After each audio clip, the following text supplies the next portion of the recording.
On the other hand, you have virtually everybody who's technologically advanced, including, Google and YouTube and Facebook and all the folks who say this is going to totally mess up the internet, and the bill in its current form is written really badly and leads to a range of censorship that is totally unacceptable. Well, I favor freedom. And I think that if I think that we have a patent office, we have copyright law. If a company finds that it has genuinely been infringed upon, it has the right to sue but the idea that we're going to preemptively have the government start censoring the internet on behalf of giant corporations' economic interest strikes me as exactly the wrong thing to do. I think he got it just about right.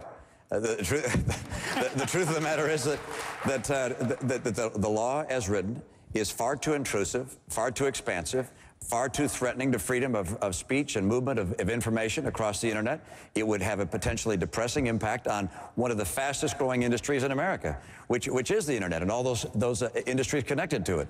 At the same time, we care very deeply about intellectual content that's going across the internet. And if we can find a way to very narrowly, through our current laws, go after those people who are pirating, particularly those from offshore, we'll do that.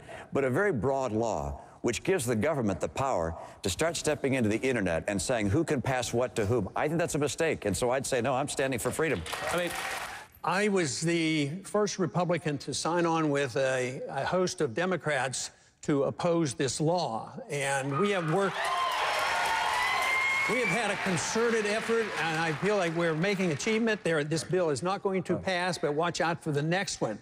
And I am pleased that the attitude is sort of mellowed up here, because the Republicans, unfortunately, have been on the wrong side of this issue. And this is a good example on why it's good to have somebody that can look at civil liberties and work with coalitions and bring people together. Freedom and the Constitution bring factions together. I think this is a good example. I don't support this law, and I agree with everybody up here that it goes too far, but I will not agree with everybody up there that there isn't something that can and should be done to protect the intellectual property rights of people.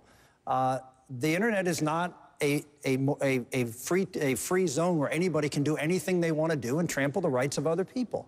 And particularly when we're talking about, in this case, we're talking about entities offshore that are doing so, that are pirating things. So the idea that the government, that you have businesses in this country and that the government has no role to try to protect the intellectual property of people who have those rights in this country from people overseas pirating them and then selling them back into this country, it's great. I mean, I'm for free, but I'm not for people abusing the law, and that's what's happening right now, and I think something proper should be done. I agree this goes too far. But the idea that, anything goes on the internet, where did that come from? We're in America to say that anything goes. We have laws, and we respect the law, and the rule of law is an important thing, and property rights should be respected.